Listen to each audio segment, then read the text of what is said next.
You're listening to the Bear Down Chicago podcast with Logan Bradley, Ryan Dangle, Patrick Sheldon, Brendan Shagrew, and Jack Wright.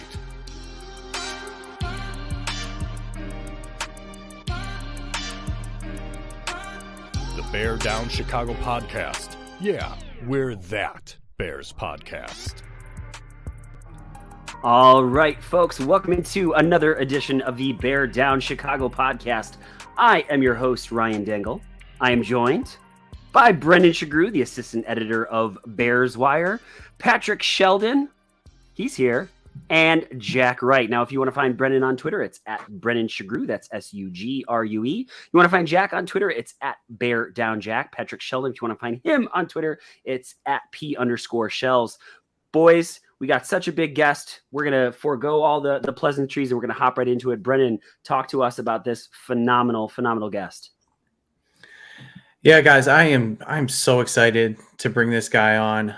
I think he's coming back on here. I saw him. I think he's just jumping on here. Here we go.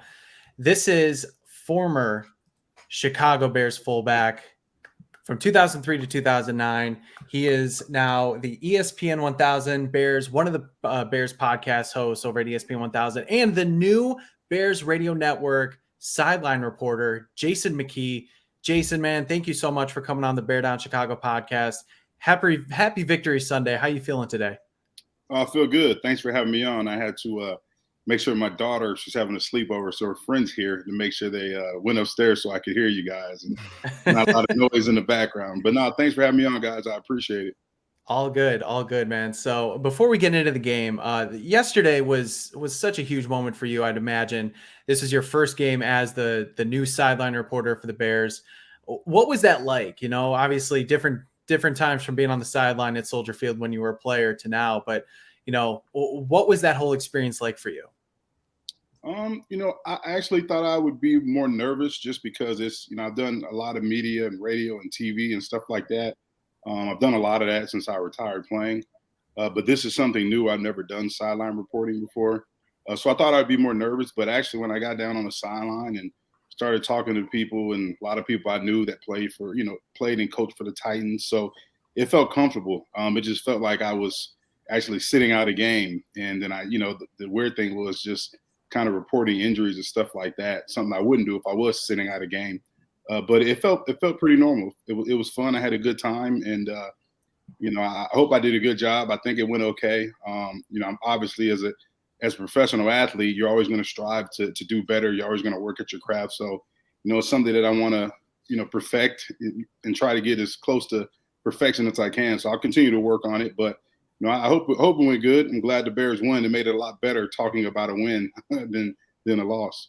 Absolutely. And real quickly before I pass it over to Ryan, I did see that with Chris Harris. You guys linked up for a picture, and that touched me as like a big fan. You guys, those mid 2000s Bears, that was my team growing up. So that was awesome to see you and Chris link up again. Yeah, Chris is, man, he's been like a brother to me, just like all the guys on that team. We're real close, and he's been coaching ever since he retired as well. So he just got to Tennessee this year. He's been moving up the ranks, and he's going to be a defensive coordinator one day. In the next couple of years, mark my words, Chris Harris will be a defensive coordinator. So, I knew he was coming to town. He texted me, I text him, like, hey, I'll be down there. He's like, hey, I'm going to come find you. So it's just like that, man. It's just a brotherhood. And anytime you get an opportunity to spend time with your brothers, it's a good time. So it was great seeing him. I'm glad him and his family is doing really well. J-Mac, I got to say, man, this is a really cool opportunity for us to sit and chat with you, all of us, big fans of you, big fans of the teams that you played on. When people ask who's your favorite fullback, it's Jason McKie, and there's no two ways about it. So thank you for being here with us. Yesterday we had a lot of big plays, a lot of wild moments. Justin Fields, those 3 passes and 2 touchdowns. What were your overall reactions to what you saw? Yeah, just in terms of the first team offense, those screen passes that went for long touchdowns is something that they've been working on the entire training camp. And Coach Getsy's had a lot of screen periods where they're just working on screens. They're working on mechanics. The backs is working on their landmarks. The offensive line is working on their landmarks in terms of those details of those plays. And it's just good to see that, the work they've been putting in on the practice field translate to the game. And, we've all seen what DJ's Moore done through what he's done throughout camp. But just for him to get his first touch be a touchdown in Chicago, that just makes it all sweeter. And to see those big hogs get out in front, open up lanes. Braxton Jones had a good play, a good block. Tevin Jenkins had a good block on the DJ Moore touchdown. And then you go back to what Khalil Herbert did. It's just good to see those explosive plays, because last year we know those explosive plays were generated with just Justin Fields' legs. So it's good to see that there are weapons in this offense that can create explosive plays, something that was lacking last year. Hey, Jason, thanks so much for joining us tonight. This was the first time we got to see the Bears against another team. They haven't had a practice scrimmage or anything like that. So I'm curious, is there anything that surprised you about the game? And if you had one positive and one negative takeaway from the game, what would they be? I mean, the biggest surprise, I'm sure I'm not the only one, was the 8 sacks and 4 takeaways. I didn't expect that, especially from a team that only had 20 sacks as a whole last year. So I was surprised, but obviously that's a positive sign to see that we do have some talent that can get to the quarterback.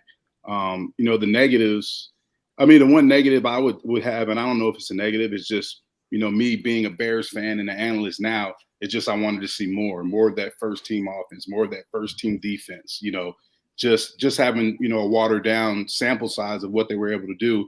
It just left you scratching your head like, man, I want to see more. They were obviously clicking early, but I wanted to see them, Justin be on the field more, throw some more passes, maybe Khalil get some more carries, Deontay Foreman get some more carries, stuff like that. But overall, the biggest win in preseason for any team is health. And if you come out healthy, that's a win for the entire team. So I think we came out pretty healthy. So I was real happy about that. Jason, I want to get one quick follow-up here. You mentioned about the 8 sacks. Were you concerned at all about the first team defense letting Malik Willis and the Titans just kind of drive down on them? Because that was kind of a rough start, I think, before they found their footing. Yeah, you know what?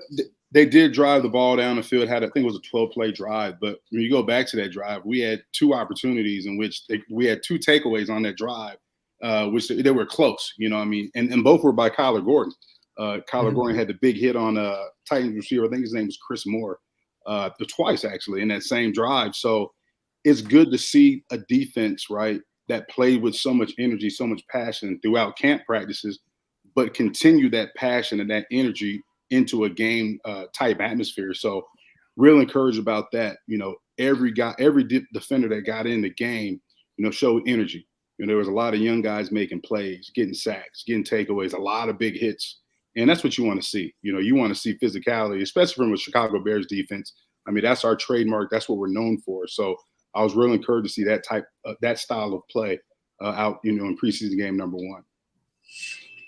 Jason, you broached this just a little bit. You were at plenty of training camp practices besides the energy that you just mentioned. Was there any other carryover that you saw from training camp to on the field Saturday? Yeah, just energy. That's the main thing. Like, as a coach, I'm a high school coach, and I tell my coaches, and I stole this phrase from another coach, so I'm not going to coin it as my own. It's if you're juiceless, you're useless. And I saw a lot of juice out there. When a guy made a play, when he came off to the sideline, the whole team was jumping up, congratulating that player that made that play. And that just goes to show you that this team and these players have talked about chemistry all off season, but that's the real chemistry is when you really see it, when you're congratulating your brother for making a play, when you're standing up on the sideline watching and hoping you guys make a play. That shows that these guys have really been spending time with each other away from the facility, trying to gain that team chemistry. And team chemistry is a success for any team, trying to be successful.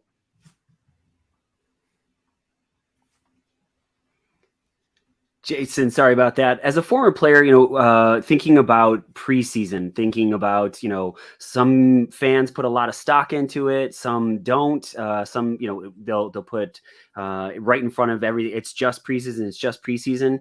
How much do you, as a former player, put into these preseason performances?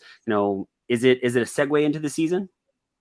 Without a doubt. And, I have two perspectives on it. Now, as an analyst, it's a little different. I still put a lot of stock in it because I've been there. I've been one of those guys who've been on the bubble of making a roster. I've been one of those guys who's been fighting for their football lives. So I know what those guys are going through. So I do put a lot of stock in it and watch those guys, because at the end of the day, every player that makes your 53-man roster and even your practice squad nowadays, they're going to contribute in some type of way to this football team. There's injuries that happen, and I hope, the Bears go through a season in which we don't have injuries, but we know that's impossible. It's going to happen. So every player being evaluated to make this roster, they're going to have to contribute in some form or fashion. And that's the thing. That's why these coaches and GMs are looking for versatility, because they know, hey, if I have a guy that can play safety, but he can be a 4-phase core special teams guy, well, then he has a higher chance of making a roster because he fills more than one void. And that's what they're looking for, versatility. So I do put a lot of stock in it. I think it's good for the young guys to get reps, to develop. It's good for the starters to get some live action, because in practice, practice is so different from when we played. They're not really hitting a lot. Practice is shorter. They're going 3 days of practice, then 1 day of rest. You notice the entire training camp, there was no live tackling periods. When we played, Lovey would do a good job. He would tell us the day before, hey, we're doing goal line today, and it's going to be live. The ones are going to go 5 plays live. The 2s are going to go 3 plays. The 3s are going to go 2 plays. And that really helps you, get your body callous, get your body ready to be physical, get your body prepared to be tackled and be hit and to be twisted in all kind of different positions that you're not normally used to. So, I think it is good, for these guys to, I do put stock in it in terms of preseason because of those reasons. Hey, Jason, real quick. Sorry, Jack, I don't want to jump in front of you, but as we're talking more about camp, Ryan and I had the chance to go to camp earlier this week. We talked to your new teammate, actually, Tom Waddle, and we just asked him the difference between, practicing at Hallis Hall for camp versus Olivet Nazarene. Obviously, the practices themselves are much different, but if you're a player today, how would you feel about just playing and practicing at Hallis Hall versus going away to Bourbonnais every year? Man, that's a good question. When I first heard they were going to be having camp at Hallis Hall, I was jealous. I was like, man, I would have got to go home, or I'm right around the corner, and, stuff like that. But, we love Bourbonnais. We love Olivet Nazarene, because I think those days in camp, the dog days of camp where, you're going against the same guys every day. I'm going against Erlacher every day. I'm going against Briggs every day. I'm tired of seeing their face. They're tired of seeing my face. You know what I mean? But the thing is, that's where we built a lot of bonds. And, our team is one, those years that I played, we had a real close-knit team, and we're still close to this day. Our kids grew up together. They're my kids' uncles, and I'm their kids' uncle and stuff like that.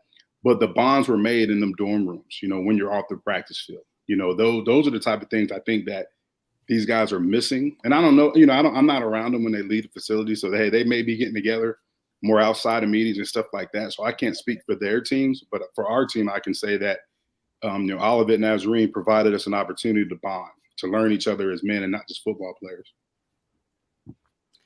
Jason, you have raved about Justin Fields' athleticism. What have you seen from him as a passer? Have you seen improvement through camp and through this? It's a small sample, but from this first preseason game? Yeah, in terms of, we already knew he's an elite athlete. We already know he can throw the ball a mile. The main thing in question was his ability to process, his ability to, make quick decisions and grow in an offense. And him being in the second year in the system, just him being able to, change the protections, take the early deposits, take the check downs, you know what I'm saying, when they're there, and not try to make the splash play. And I think that's where I've seen a lot of growth from him, especially in training camp. He feels more comfortable. He feels like he has a real good command of the offense. And I actually got to interview him right after the game. And that was one of the questions I asked him. I said, how comfortable are you in this second year in the system? And he said he's real comfortable. Getsy's letting him call his own plays in the 2-minute drill, something that I don't think he did last year. If you notice, Getsy, if you've been to camp practices, you notice he has a lot of different personnel groupings he uses, a lot of shifts, a lot of motions, something that they didn't do a lot of last year. But this year in training camp, almost every play has a shift, a motion, something like that to add to add just to the ambiance of the offense. And, with Justin being more comfortable in this offense, I think we're going to see, a better version of him, because now he can just go out there and play faster. He already knows where he wants to go with the ball based upon the coverage. He's able to change protections. And when you have that type of growth and development in terms of a quarterback, when he feels comfortable in the system, you're going to see growth. But then when you add pieces to the puzzle, when you add a DJ Moore, you add Robert Tonyan, you add some guys that can help him make plays. I think he's going to develop faster, and hopefully he can take the next step. Jason, speaking of helping a young quarterback, nothing helps out a young quarterback more than a good run game. And the Bears have a very loaded and crowded running back room. So I'm curious, who do you think separates themselves as the week 1 starter? And is there anybody else in that room that's kind of surprising you, or you think is separating themselves from the pack? You know what? Nobody's really surprised me yet. I know, Rashawn Johnson had a great game. I expected that from him because I think he's that type of player. Deontay Foreman, he didn't have, I can't even say he had a bad game because he didn't get a lot of opportunities. Travis Homer, I felt Travis Homer had a good game. He ran the ball tough, but if you remember the play that Nathan Peterson threw that bomb to Isaiah Ford, Travis Homer stuck his nose in there and picked up a blitzing linebacker. So that was great to see him in pass protection. And Homer's a guy that can come in and help you, on the offensive side of the ball, but he's also a 4-phase guy. So that's what he has going for him. So it's good. I think we have a good collection of backs that can do a lot of different things. So I'm excited, when you have a good group of backs, you don't have to just lean on one. I don't know if we're going to go by a running back by committee, but the good thing is we have options at that position. We cannot let you go without asking a fullback question. I mean, you are the perfect person to ask. I'm personally a big Kari Blossomgame fan. I really liked the signing when they got him last year, and I was hoping they would use him a little bit more, just a little variety, because he can not only block, he can catch, he can run. And we saw a little bit about this camp with that happening. So I'm curious, are you happy with how they're using him, and what do you think his role will expand this year? Yeah, I hope so, man. He's a really good player. Like you said, he can do a lot of things. He brings versatility with that fullback position. And when you have another piece like that, another chess piece that you can use to your advantage, I think it just enhances the offense. So now I would love to see them stay in 21 personnel and get them out in the flat like they did early in the game yesterday. It just makes the defense defend the whole field. So now I'm excited. I hope that just wasn't a preseason thing. I hope they just build upon that and continue to use, all the weapons they got. I think they got a lot of talented players on this team, not just on the offensive side of the ball. So I'm hoping Gessie continues to use his creativity, continues to get guys the ball and spread it around. For sure. Jason, we know your time is precious. We really appreciate you giving us some time here on your Sunday evening. I mean, if anyone for some reason is not following you, and we talked about the various ways that people can catch your content, where can they find you? Yeah, I'm on Twitter for the most part. So you can follow me there at JMac37, or you can find me there. And appreciate you guys having me on. You guys had a good show, and keep up the good work. Thanks, J-Mac. Thank you, man. Thank you. And Appreciate real quickly, you. best of luck this season at Carmel. I personally have a vested interest because my cousin plays for you. So I'm hoping for big things for you guys. So again, we really appreciate the time, man. No problem. You guys take care. Thanks again. Thank you. All right. You too. All right. All right. That is Jason McKie, former Bears fullback, Bears sideline reporter now. A lot of great info there, and really cool to pick his brain. Hopefully we can have him on again and talk more about his playing days, because that was fun. That was great. Great nugget about the working on the screen so much in practice. Kind of makes sense now, right? Like what we saw on Saturday, it makes sense that they've been working on it a lot and they wanted to try it in the game. I mean, that's great intel. It's interesting. I didn't pick up on it on Wednesday, but now that he said it, Brendan, I'm thinking about how many drops, how many little dink and dunks to Khalil Herbert did we see? I'm even trying to think that super long run from Ebner, was that also a drop? I can't remember. That was like that wasn't a screen, but that was definitely like a quick out. Basically, kind of like what we saw with Blossomgame, just kind of, two steps and then out to the right. It's essentially what we saw from Ebner. Boys, he's got some help, and I know like we could talk about the Twitter wars that are going on right now. Justin Fields, no matter what he does, he's going to lose. If he throws 40 touchdown passes, people will say that he should have run more. It doesn't. Whatever. It's a first preseason game. It's just been interesting to watch. Here's what I want to do, because we're not going to go to the normal format for a post game. But what I do want to do is I want to get through all of your general thoughts about the game. And then from there, I want to make sure that I get some true false questions for all of you guys. But before we do that, we have to make sure that we have some people that we absolutely positively have to thank for all of their support for us. The first one is our guy, Jeff Cadwallader. I love Jeff Cadwallader. I want you all to meet Jeff Cadwallader, because he is, and people say, you can't be that nice. No, he is that guy. 30 seconds into it, you're like, I love Jeff Cadwallader. He's been working hard since the beginning of the year to expand his real estate services to now include commercial properties. And he has been absolutely killing it. It doesn't matter if you're a business owner or a homeowner or an investor. If you're looking to buy, sell, or lease commercial or residential properties, Jeff is our guy. Call or text him, Jeff Cadwallader with SVN Landmark today, 630-254-4734, or visit genevajeff.com today. I come on here every single week and I look at Dangle and I look at Jack, and besides being insanely jealous that they're just better looking than me, they have the most amazing hair. And you know who takes care of them? Sheridan's Barbershop. That's why they have such great looking hair. Honestly, if you want great looking hair, why would you ask the bald guy? Look at these two. Okay. You don't need to take my word for it. Look at these two. They look fantastic. And that's because of Sheridan's Barbershop, which is located in historic downtown Wheaton, Illinois. They have been open for 69 years. They have 7 barbers. They are open 6 days a week to serve you. So you can make your appointment either online on the World Wide Web, or you can give them a call. Their phone number is 630-668-0137, or visit them at sheridansbarbershop.com and book your appointment today.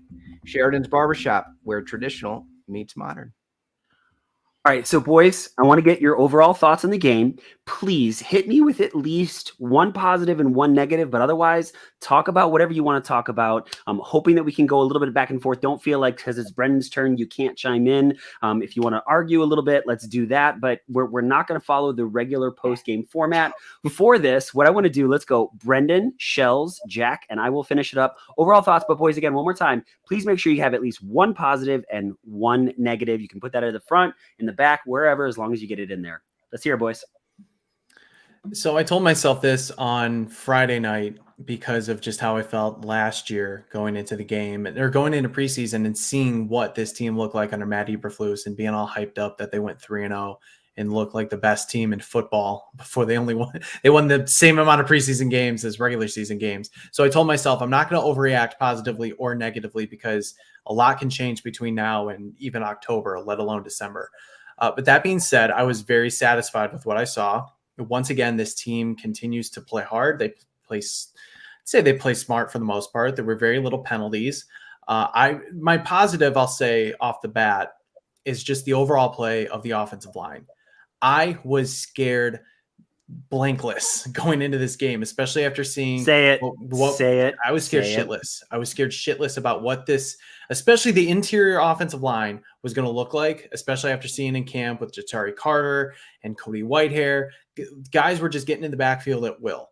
And so I just kept praying that nothing was going to happen to Justin Fields. The offensive line not only held up well, they excelled. I mean, J-Mac talked a little bit about it. Those big boys were moving in those quick screen plays. Cody Whitehair, Tevin Jenkins had an awesome block. Carter was the highest graded PFF Bear. If you had asked me that on Friday, there's no way in hell I would think that he was that guy, especially for playing as long as he did.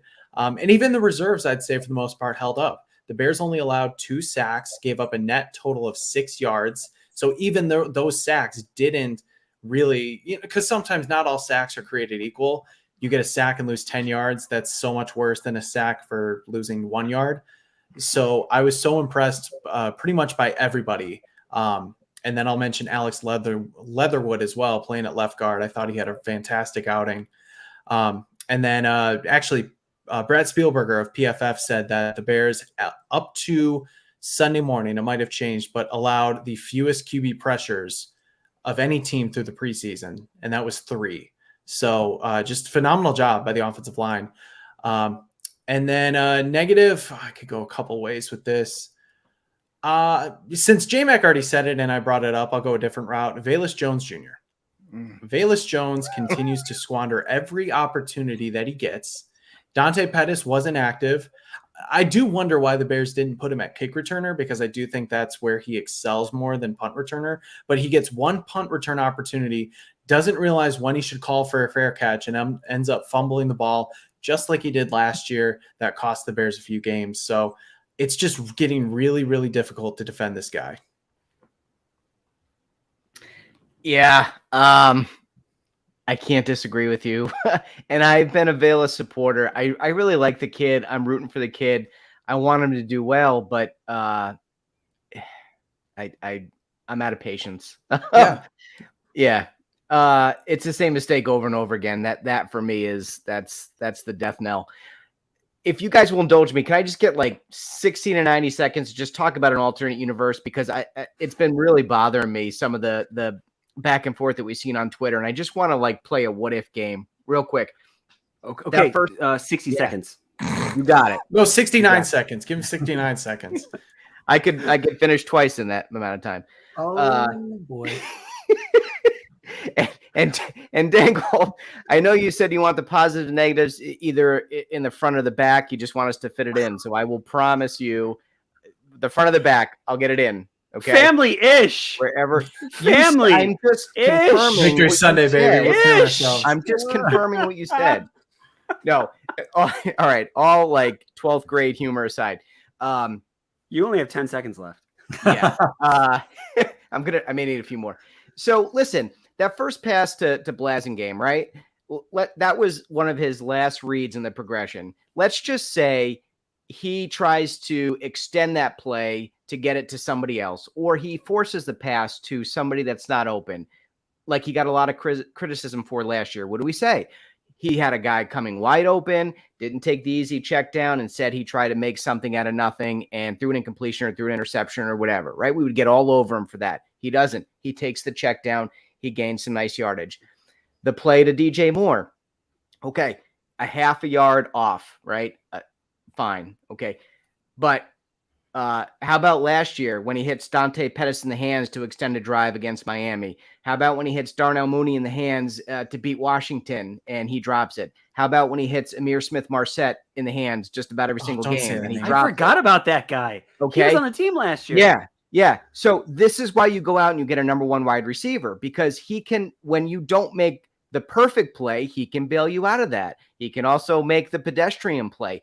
Justin Fields hasn't had that. So yes, maybe the pass was a half a yard off, but that's why you go out and get a guy like DJ Moore so he can catch that ball and then go do what he did in the game and rip off a 60-yard touchdown.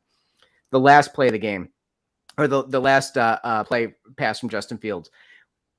If he takes a sack there, we get on him for not evading the pressure and holding on to the ball too long. If he evades the pressure and he takes off and tucks it and runs like he probably would have last year, what do we say? He's not putting the ball in the hands of his playmakers. He's not taking advantage of that and dumping it off to the guy and letting Khalil Herbert run. But he does that, right? So then we sit here after the game and we criticize him for doing the things that we criticized him for not doing last year. And it's beyond insanity to me. If he came out of the game 0 for 3 with 3 incompletions, people would be beside themselves. He took what the defense gave him, right? He took, to use a baseball term, he took the defensive indifference, stayed out of the double play, and did what he was supposed to do and improved, in my mind, in my opinion, improved on some of the things that we criticized him for last year. So, I took that as a positive. I took his just coming out of the game healthy and going through those moments and doing some of the little things that we criticized him for not doing last year as a positive. So that would be my positive. I would also throw Zach Pickens into the positive group. I thought he played a pretty nice game.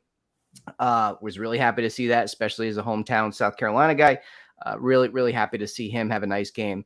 On the negative side, I was going to go Velus Jones, but I will throw in Gervon Dexter. I I know he's had some problems in camp, right? Like I know he's going to take some time, but I was kind of hoping to see some of those improvements, like staying a little bit lower, having a little bit more get off on the snap. Didn't really see a whole lot of that. He's got time that'll improve, I hope. I will also throw not seeing Nate Davis in the starting lineup in my negatives. I get it. He's injured, but the guy skipped OTAs. The guy has not been around a lot. The guy has not practiced a lot. And say what you will about the offensive line, they need time to gel. They need the full unit there practicing together to gain that cohesion. And him not being in the lineup and not being at practice day after day after day, in my mind, is problematic. And yeah, you can say he'll be there week 1. That's fantastic. But he's going to have to learn playing next to Darnell Wright on the fly during the regular season. I was hoping that wouldn't happen. I was hoping he would get some level of comfortability with him before week 1, but it doesn't look like that's going to happen. So that would be my negative, just not seeing him in a lineup. I wish all of you could see our text thread and how many times Patrick Sheldon is animated about his disdain for this Nate Davis situation. Not Nate Davis necessarily, but the situation. Shells, I'm going to give you a chance. Do you want to rescind your comment about the offensive line after the first team?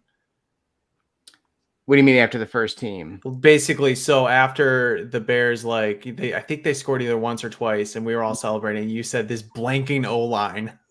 No, listen, like on those plays, those are tantamount to run plays. Those screens were and we know they can block in the run. We know they can get out in space and they can block on those plays. That I have no worry about. I want to see them hold up on traditional pass plays, giving Justin Fields a few seconds to throw on a 3rd and 8 where he's letting a play develop. I want to see that. I just, maybe, I don't know, call it a criticism, call it something. I got to see it before I believe it, that this unit can do that, because they didn't do it last year. And I'm hopeful that they're better this year. I'm hopeful that they're going to improve there. But until I see them hold up against a sustained pass rush and give him time in a situation where everybody knows he's throwing the ball and everybody knows he's got to gain 7 or 8 yards to do it, I guess I won't feel all the warm and fuzzies until I see it play out. But I liked what I saw from them. I haven't seen that yet, and I'm still nervous about it. How could he not be a little bit nervous after last year? No. I get that. I like you explaining it that way makes sense. Like I wanted to see it too. I mean, I'm not going to complain that DJ Moore or Khalil Herbert weren't tackled at the 20 because those are great plays. And Jason said it too. Like, oh, we wish we could have seen a little bit more. They played 2 series, and in those 2 series, it was only 7 plays. But I just thought like your comment about like, well, because we didn't see it, it kind of still means they stink at it. That's the part I kind of took exception to, because I'm like, well, we haven't seen it, and that was by no fault of it was just the Bears playmakers outperforming everybody. Well, and in fairness, part of me was upset that they didn't have their full unit, and I felt like maybe they were designing a scheme or they're like a game plan around the fact that they didn't have guys that could stand up to the protection. I think they were trying to protect him a little bit, right? But now after hearing J-Mac talk about how they've been working on screens religiously in camp, then I'm like, okay, maybe that's just, they just wanted to work on something. But it felt like, to me, without that information, it felt like, hey, we don't have our full unit. We're not 100% confident these guys can hold up and protect him and keep him safe. So we're going to run some simple screen passes. And that was like, oh man, that kind of pisses me off, because I want to see him. I want to see Fields do a little bit more than that. But now with that information from J-Mac, it makes more sense. Well, that's what I was going to say is if now we're looking at an offense that is more predicated on these, hey, we run the ball well and we have these screens that we do exceptionally well, and that's the style of offense that we're going to do, but we do it exceptionally well.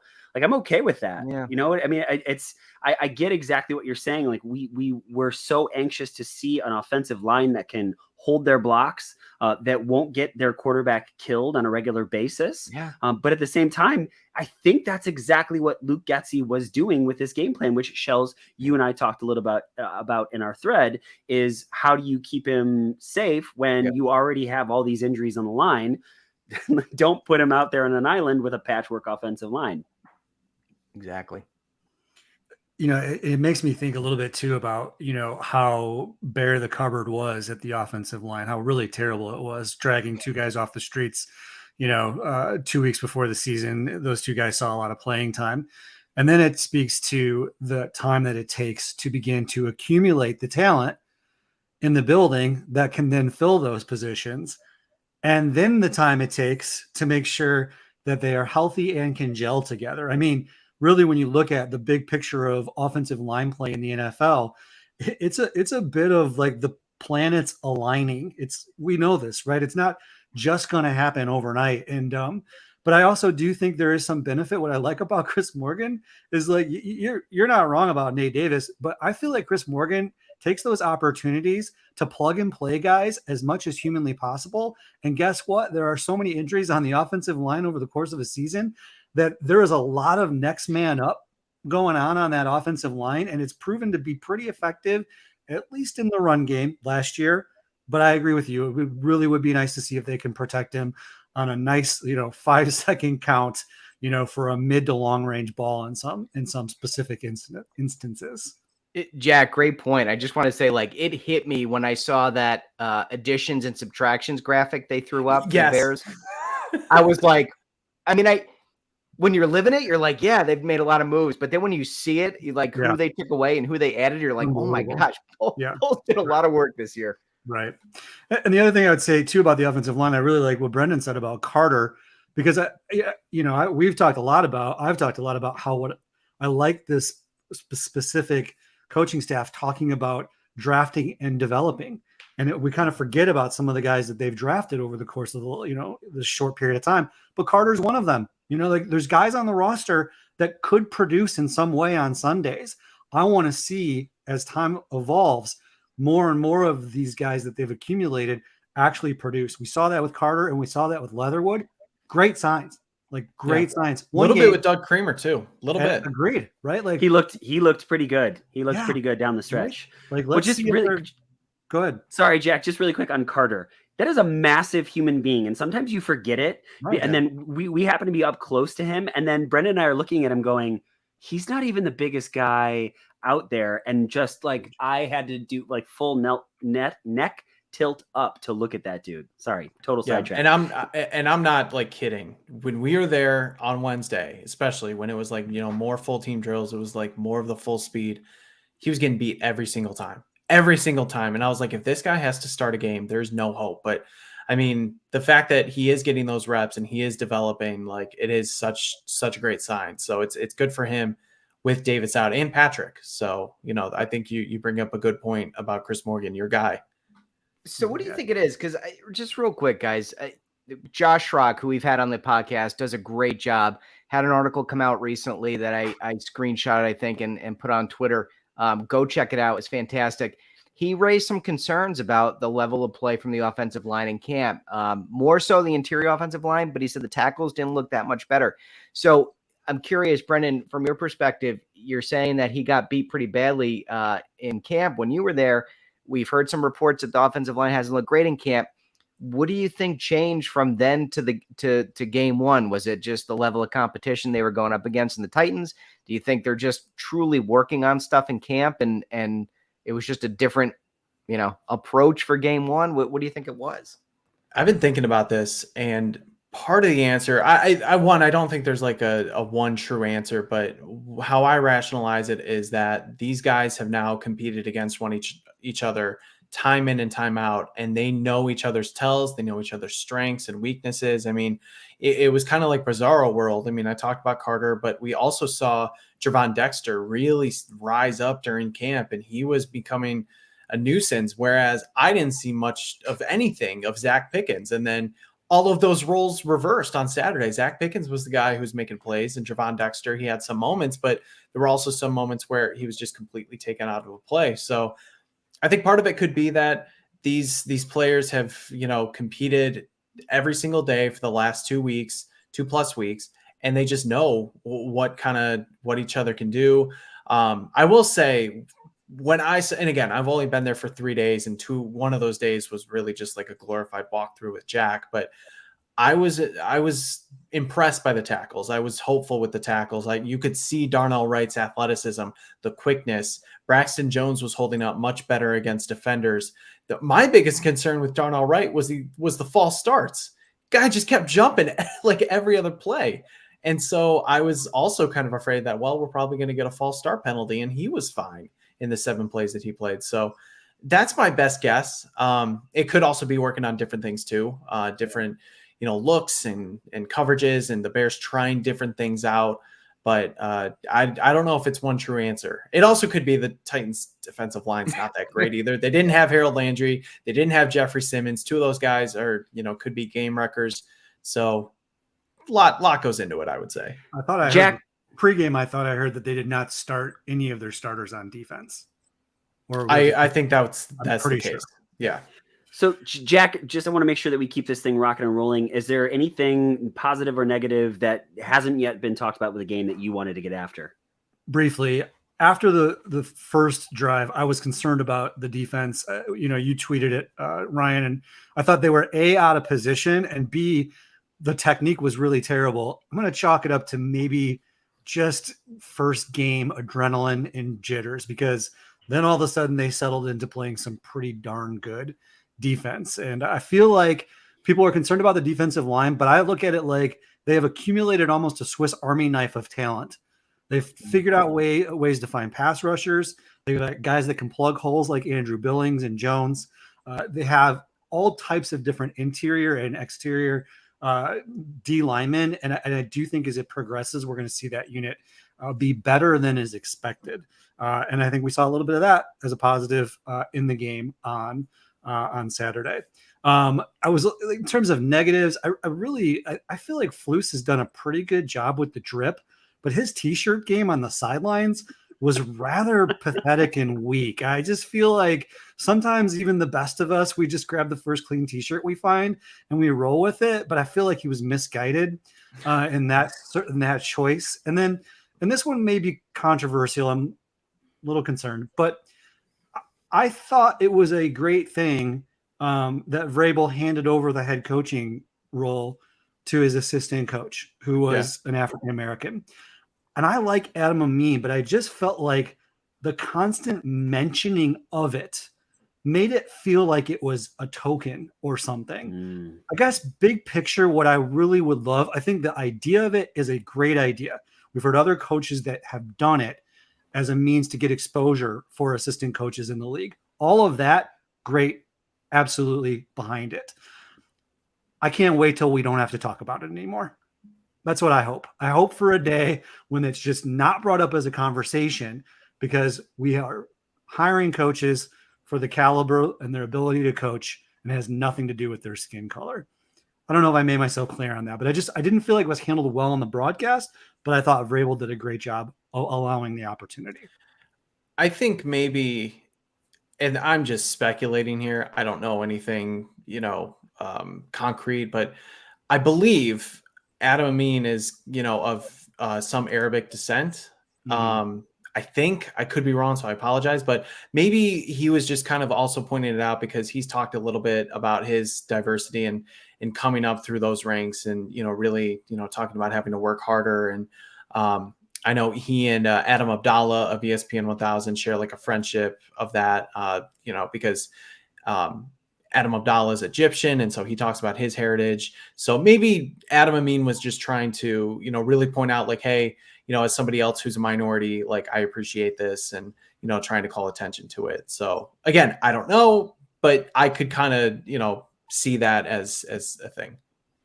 So gentlemen, for me, my 2 positives, the first one, Kyler Gordon, those 2 big hits that he made on Chris Moore. Thank you so much. Where the ball is jarred loose, that it makes me really happy to see. You guys all know I was insanely highly critical of Kyler Gordon, and I think rightfully so in the first half of last season. But dude, he balled out, and it was fun to watch. Now, hear me out on this, gentlemen. Please just make sure that when I say this first part, you're gonna be like, oh my gosh, it reminds me a little bit of Lovie Smith's defense. I'm not saying that it's going to be the 05-06 team, but what I mean is yards are going to come, and they're going to move the ball a lot, but that turnovers are such an important part of this team, and there were a lot of turnovers, and that was really fun to see. One more time, I do not think this is the 05-06 Bears defense. I'm just saying it reminded me of Lovey's scheme in that sense. And then Tyler Scott, not making the most of his debut. He's a rookie. He's got a lot of time, but it just 12 and 13, both not having such great games. Boys, what I want to do is hit some true false. We'll also have an opportunity to get around anything that we missed. All right, boys. First one, we're going to go for the same order that we have Brendan, Patrick, and Jack. I will finish it up. True or false? Velus Jones' ball security will get him cut from this team. True. Dante Pettis is coming back. Tyler Scott, maybe he wasn't electric in the return game, but he held on to the ball. So that's a first step. And I just think that he had one catch for 6 yards on the offense. Wasn't like he was lighting it up there. I just think there's better options. There's better guys that can take the roles and be more dependable. So if he can't catch a punt, or, if he's a liability at kickoff even, what else is there? So true. Yeah, should be true. I think it'll say a lot about Ryan Poles and what kind of GM he's going to be, right? We know Ryan Pace tended to hold on to his mistakes a little too long. I hope Ryan Poles is not that kind of guy. I don't think he's that kind of GM. I think he's the kind of guy that sees like, hey, this ship is sinking. I need to cut bait and cut my losses. So I hope he will. So I'm going to say true, but it'll be interesting to see what he does. I'm going to say false. The Bears will realize that they are mishandling the situation by putting him in the punt returner role, and that's not the best position for him to be in, clearly. The Bears will continue to realize that he has a ton of upside athletically, that he's big, that he's physical, that he's fast, he has breakaway speed, and that he can be a game changer. And so they are not willing to give up on him yet. And I don't think that they're going to cut him. Plus, they probably don't want the age discrimination lawsuit that will likely follow. Good point. There it is. Good point. I feel like no matter what I say, people are going to just say Dengle's a Velus hater. I don't wish any ill will on this guy in any way, shape, or form. But I think it's true. You get so many opportunities in the NFL, and there's somebody else that's waiting to get into that position. And I think right now Tyler Scott has essentially the same skill set, but he's younger, and has an opportunity to prove it. So yeah, I maybe he'll be on the practice squad, but I don't see Velus making this final 53-man roster. I have a quick question. So you said cut. Do you think that he holds any sort of trade value for a team that might think they can get more out of him? No, I don't even for a conditional seventh. I don't think he's displayed enough on-field attributes to be able to have any type of trade collateral. All right, boys, I'm excited to get to this next one. True or false? PJ Walker should be the Bears' backup quarterback this season. Same order, boys. I still say true. I think I've compared him many times to a poor man's Jay Cutler because he's got a rocket arm, but he's a little erratic sometimes. It wasn't a great showing, and he's kind of had an up and down camp, but I think he still offers enough as a backup quarterback where he can come in and spark something. But you know what? The Bears have that emergency quarterback situation.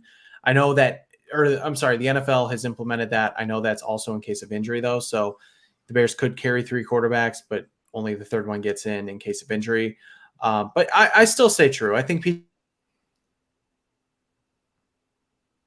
spell and make some plays. Yeah, I'm going to say true too. I thought about this.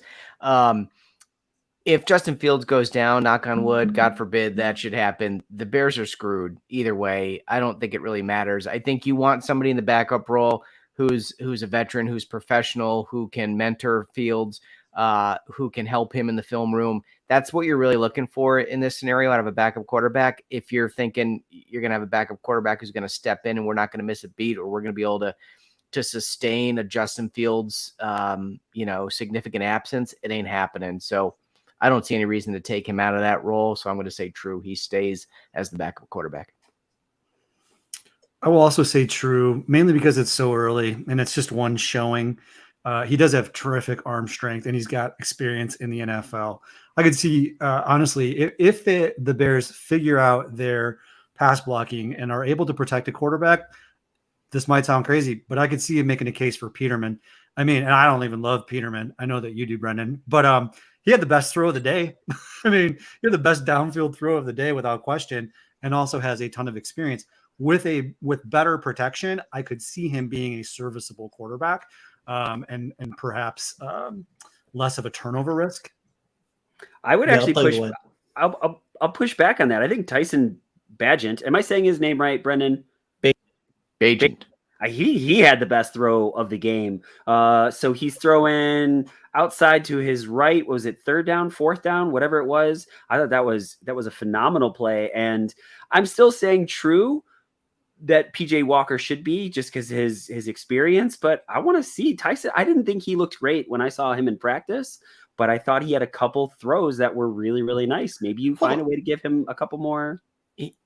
He was going up against a bunch of schmuckatellis too that probably aren't going to be with schmuckatelli receivers. I get that argument, but I also, every time it's like when a guy lights it up, right? Or he lights it up. When a guy plays well, he's also playing with a backup offensive line and a backup group of wide receivers. You know what I mean? Like a good throw is a good throw. That was an NFL throw that he made. I don't know. I've seen all these that he needs to be QB2. I'm not saying that, but I would like to see him get a few more opportunities because you know what you have with Peterman. You don't know what you have with this kid. I just want to. Yeah, that's all I'm saying. That's fair, but I will push back. Nathan, tell you what, man. Nathan Peterman, that quarterback, he had the best throw to Isaiah Ford, man. He hit him. It's okay to do John Gruden jokes again, man. He hit him perfectly in stride down the right sideline. He did. I really thought it was the best throw of the day. So Dengle's on record as saying this will be better than the Lovie Smith defense, and Jack Wright saying Peterman should be QB1. I think we're all right. Yeah, boy, guys, right. I did not think this is where we were going to be going tonight. But all right, boys, I have two more for you. So true, false.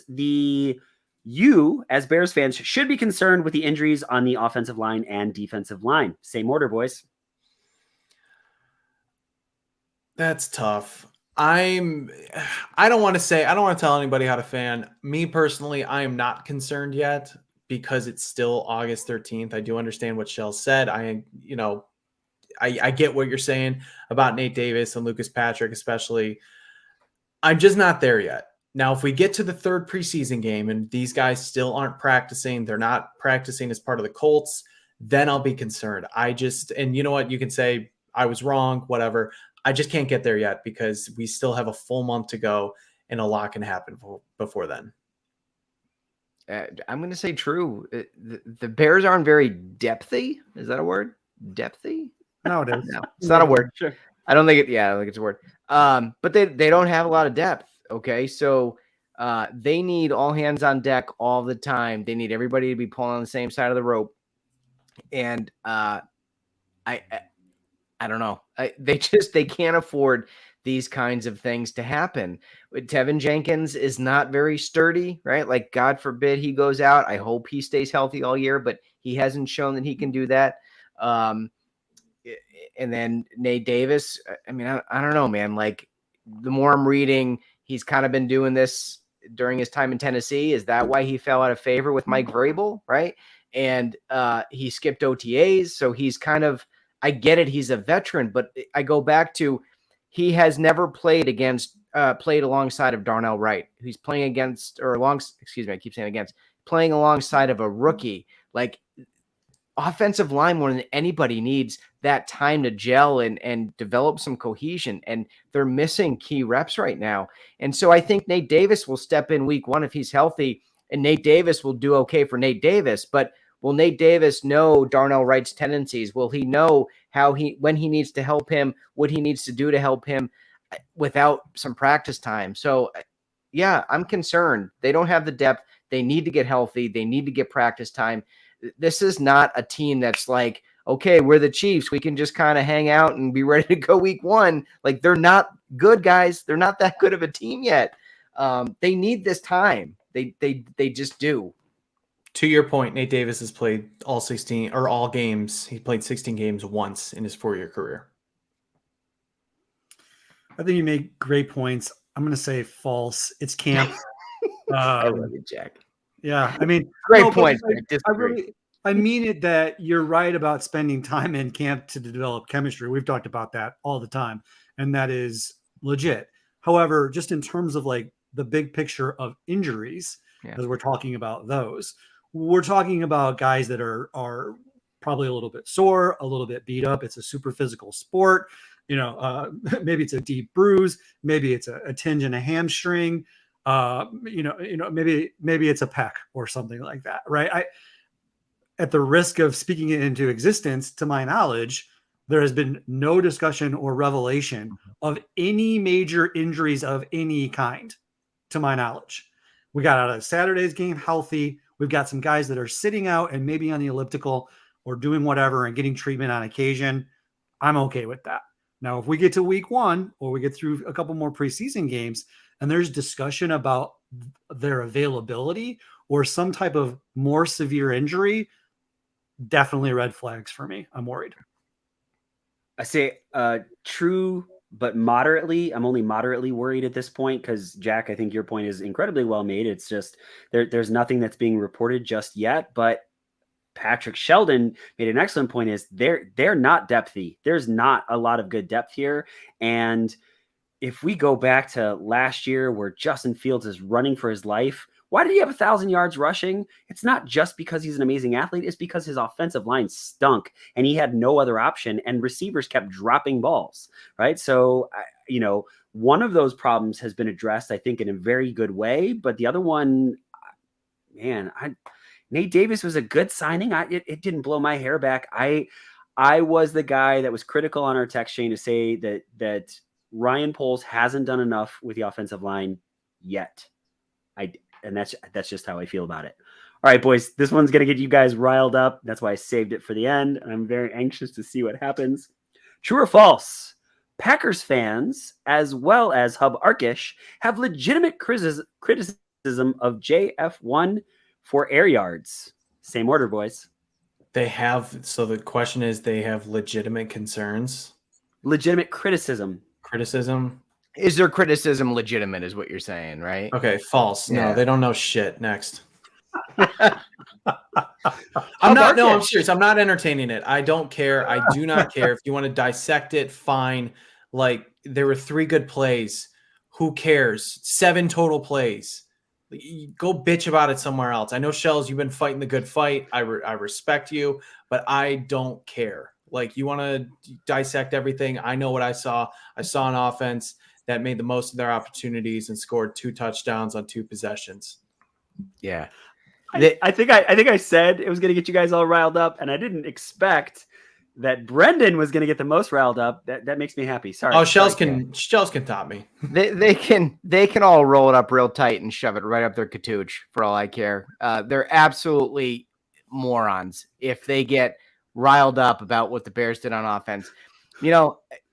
Spoiler alert, he's going to be one of my shout outs, but Warren Sharp, I tweeted something almost immediately after the game. Like, people are so concerned about yards after catch now. And you go and you look at some of the best offenses in the league, and you know what they have a lot of? Yards after catch. And Warren Sharp talked about a great video I retweeted. Go check it out, where he talks about how many yards after catch Patrick Mahomes gets and how many yards after the catch Brock Purdy got. And those 2 head coaches are offensive geniuses, right? And they make things easy for their quarterback, as Warren pointed out. Yards after catch are not a bad thing. Making things easy for your quarterback is not a bad thing. The object of this game is to score points.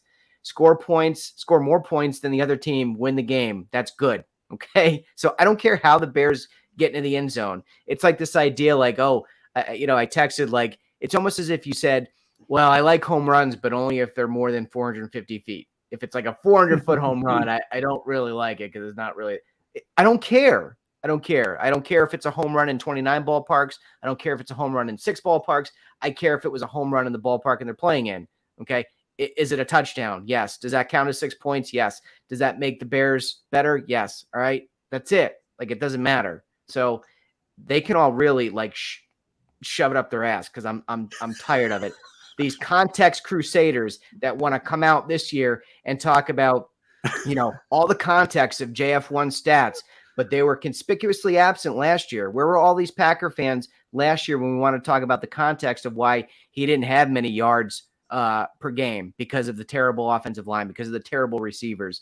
And when he was, top 10 in the league in attempted air yards and push the ball downfield, as much as any other quarterback in the league. And now it's like, oh, he can't throw the ball downfield. It's bullshit. It's just nonsense. It's just ignorant. It's either ignorant football fans or trolls, and I have time for neither of them. Let's go. I love it. The passion is palpable. I think I might have pulled my Katuch while you were making that diatribe. I don't know where that is. Excuse me? Yeah. But think about it. It could be whatever you want it to be, but it's okay. Yeah. So, I mean, false. They don't have legitimate concerns. You guys know me. I don't tend to get into much trolling wars with people on Twitter. I just know that today alone, I've been called an idiot, stupid, that I don't know anything about football. That I'm a typical Bears fan. You know what I mean? Whatever. Like, the personal attacks, I'm not interested in them. I don't really care for them. I enjoy the rivalry. I mean, I'll be excited when and if the Chicago Bears beat the Packers, and then I'll probably talk a little bit of trash if anything comes my way. But I just think ultimately it's just a lot of it's just a waste of time, mostly, in my opinion, because like what does it mean and where is it going to go? I do think maybe they're a little bit nervous about their quarterback, and I think rightfully so, now that they don't have a Hall of Fame quarterback under center. I just think they don't know our organization. They don't know Justin Fields. If they think Justin Fields isn't going to be any good, they're wrong. And that's not bias on our part. Like, we've watched him. We've analyzed him. We've had other coaches come in and talk about him. We try to base what we talk about on credibility. I know for a fact that, Greg Gabriel had my back on the points I was trying to make against Packers fans today. 3 head football coaches had my back. 2 offensive line coaches had my back on the points that I was trying to make today.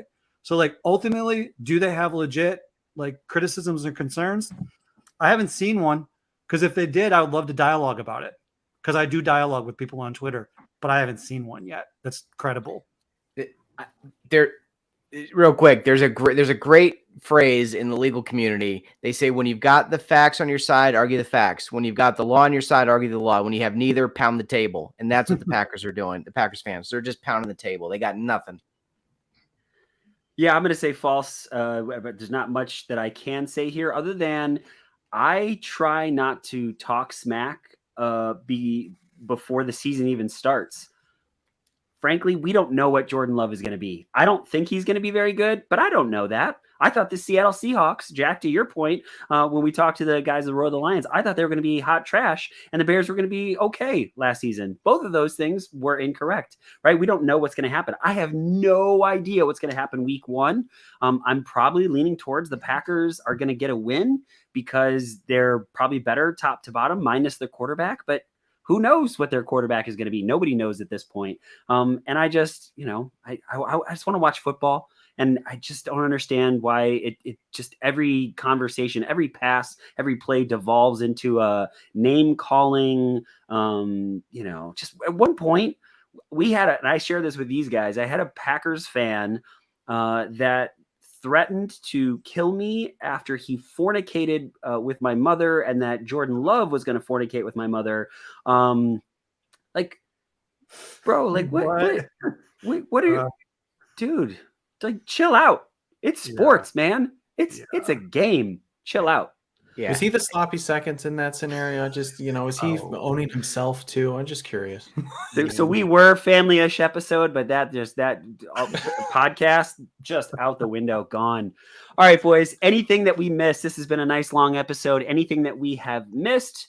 And maybe one thing that you're looking forward to for preseason game number 2. Let's go same order as last time, boys. Yeah, I got 2. First off, Tyreek Stevenson had a really, really good game, especially after a tough first series. That first play that Kyler Gordon almost had his big hit, that was Tyreek Stevenson's guy. Got behind him, but then the rest of the way, he was showing that he was really good in pass coverage, in run defense. He had a tackle for loss. He led the team in 7 tackles, all of which were solo, which I thought was really good. He had 1 tackle for loss that I mentioned. He had a pass breakup that was almost an interception that probably would have been a pick 6 too. So it would have been cool if he could have gotten his hands on that. But Tyreek Stevenson is definitely showing that he is capable of being that starting opposite corner of Jalen Johnson and Kyler Gordon. So he's definitely going to take his lumps like we saw a couple plays, but I think he's going to match that intensity and be a really, really good draft pick for the Bears this year. And then I'm surprised that it took us over an hour to mention number 99, the mighty Thor, Trevis Gibson. I mean, my goodness. Oh, Jack. All right, fine. You want to downplay him? That's fine. Look, I mean, great game, no doubt about it. I just, again, and I don't understand. Where you been, bud? Like, I don't understand. Yeah, I don't know where he's been. I mean, played well against backups. He did, but he consistently did it. It wasn't like, once every couple plays, every single play, he was generating pressure, getting QB hits, 5 tackles, 3 of them solo. He had the 1 sack. He pretty much led a couple other sacks. He would have gotten there, and then he pushed him into another guy. 3 quarterback hits. I mean, that's great. And then, look, I know it's preseason, but 5 total tackles. I tweeted this. He hadn't done that since week 10 of 2021. Didn't have a game all last year where he had any more than, I think, 3 or 4 tackles. So, look, yeah, it's against bench warmers or people that may not make the team, but he showed out when he needed to. Maybe he took motivation from being just dropped on the depth chart, but it's just good to see that he has that fire in him, and he turned into Infinity War Thor. That Ryan still doesn't know what it means, but let me just say he's a badass. So good for Gibson. That's not fat Thor. Is he a not baddie? fat Thor? Okay, all right. Is he a baddie, Brendan? No, he's not a he's not a baddie, man. Come on. A callback. It's a callback. Sorry. I know. Nobody outside of our text chain knows what we're talking about. They're like, hey, don't tell inside jokes because we don't get it. They're not funny to us. Yeah. Okay. Nothing that we missed or nothing that I wanted to talk about the game, but I think you also asked what we're looking forward to for the next game. Right. I wanted to ask J-Mac if we had some more time, because I know he said he wanted to see more of Fields. I did too. I know, I didn't want him to get injured, but I want to see more of him. So I'm curious how much we're going to see of Fields and some of the other first team offensive players. Is Claypool going to be back? I don't know what his injury situation is. I'd like to see Ngakoue get some action. I want, just selfishly, I want to see him because I haven't seen a whole lot of Jacksonville Jaguars games in the past. So I'm looking to see how much the first team offense plays next week, and hopefully they can continue to build on some of the success they had the other day. 3 quick things. 1, DJ freaking Moore, guys. Dude. DJ Moore, catch and run so fast. I heard guys on the team, on the field, that were trying to like chase after him, say he's even faster than I thought he was. We have a game-changing wide receiver 1, and that is so bleeping awesome. How about that block by Mooney too, by the way? Yes. Oh my God. ESB, like those guys, like the pride they take in the wide receiver group for downfield blocking has been one of the greatest shifts for the better in the Bears organization. Awesome. Secondarily, I have it on good information from some indirect inside sources that the Chicago Bears said that if they felt like they had a shot this year, they would go out and they would get a veteran tight end and they would get an elite defensive end pass rusher. Otherwise, if they hadn't, then they might have re-signed a player that was formerly on the team. So from somebody that was in the building, a former player that was going to possibly be re-signed, this player was told that if the Bears thought that they were in a position to be good, they would go out and they would get a veteran tight end and they would get an elite pass rusher. For what it's worth. So perhaps the Bears think that they are closer on their timeline than we originally thought. I have questions. Go. Can I ask a question? Yeah. No. Okay, so I'm not trying to reveal your sources or anything. You Right. said the Bears were potentially going to re-sign a former player to this position. Was it a tight end or edge rusher? It was a tight end. It was okay. Interesting. Yeah. And I guess I want to be a little bit clandestine only because I'm not exactly sure how much I can and should. No. That's fine. I just did. You were Protect your source, dude. Right. No, I got it. You don't have to. Right. When you said for some reason, I just kept thinking like edge rusher, but versus tight end. So right. You think you're saying that because the Bears they potentially like upgraded at tight end and edge rusher by getting these guys because they feel they're closer to a potential playoff spot than not. Correct. Got it. Okay. Nice. Good nugget. Thanks. George kind of hinted at that at the broadcast too. He did. Boy, is he awkward. Great guy. That's your source, dude. It's George. Yeah. He's all over town. He's a great dude. And then the just last thing that I will say is that on a screen pass, when the ball is delivered behind the line of scrimmage to the receiving player, to my knowledge, there is no restriction on offensive linemen releasing down the field to block. And I can't show it to you where it's in the rule book specifically, but it's the way I coached it for 18 plus years. It's the way that I've seen it all my life in football. If the pass is behind the line of scrimmage, then the offensive lineman will brush and go, and they will find a defender to hit, and they will headhunt. And that's what I know.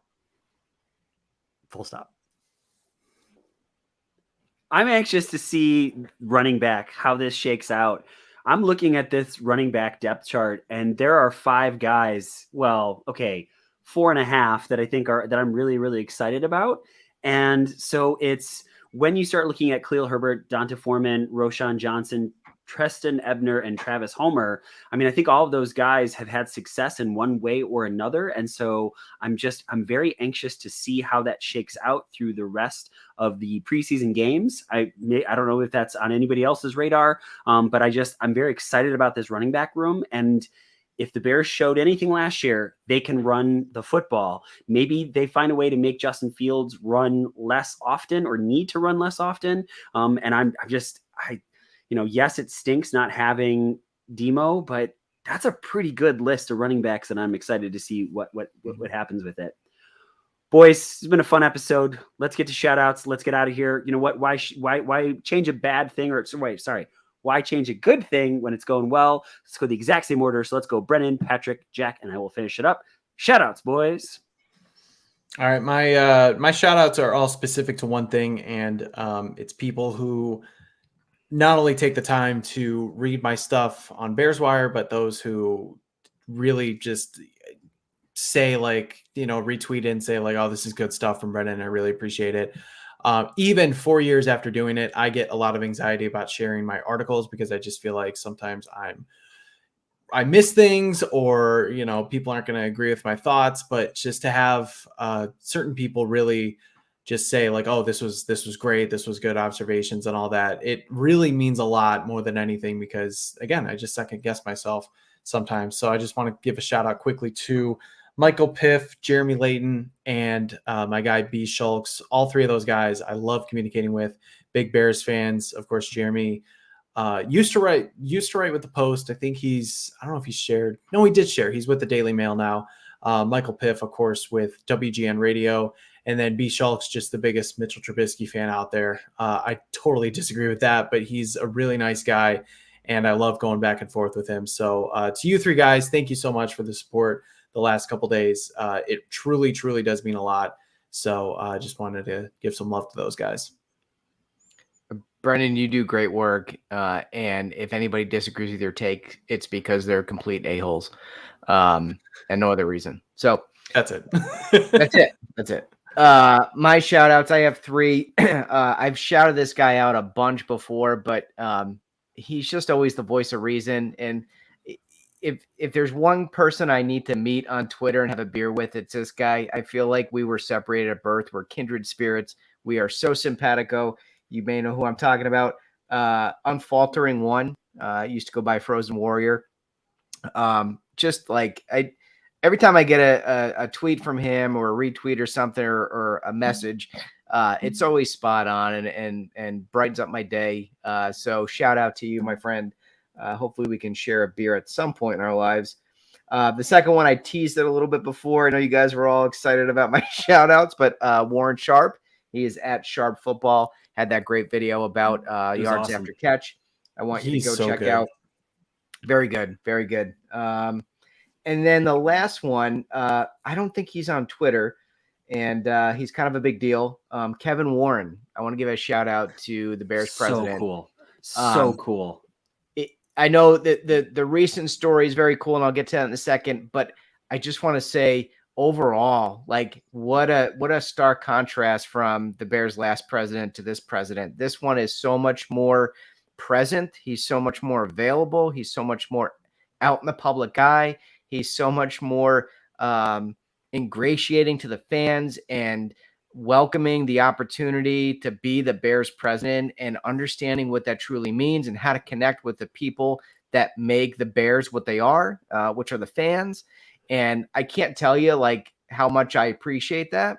And he's had just a couple of I don't know what to call them, but public, I guess, incident's not the right word. I'm struggling for the right word, but interactions, yeah. Or he had the one where he was in the office and started talking to the guy who was washing the windows and offered him, tickets to come sit in the suite and watch a Bears game.